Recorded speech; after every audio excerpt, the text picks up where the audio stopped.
Welcome to Pindar Poetry. We hope you learned something new. You begin by charging the Boult Audio Z20 case and earbuds until the LEDs show full. This ensures firmware and pairing complete reliably. Once charged, open the case close to your phone, leave the buds inside so they enter pairing mode automatically. Make sure Bluetooth is enabled on your device and airplane mode is off.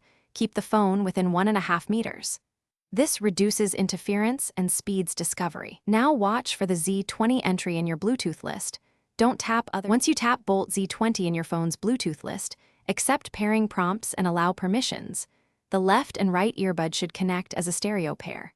If you see only one bud or a left-right split, remove both from the case, then press and hold each touch sensor for about 5 seconds to force resync, place them back into the case and reopen.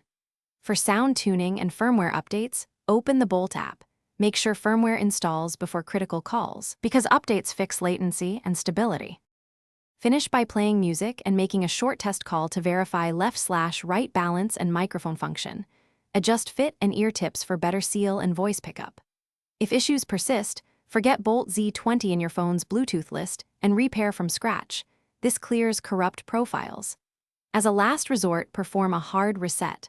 Hold the case button for 10 seconds and press both earbud touch sensors for about 8 seconds, then reinitiate pairing. This reset usually clears stubborn connection or audio sync problems.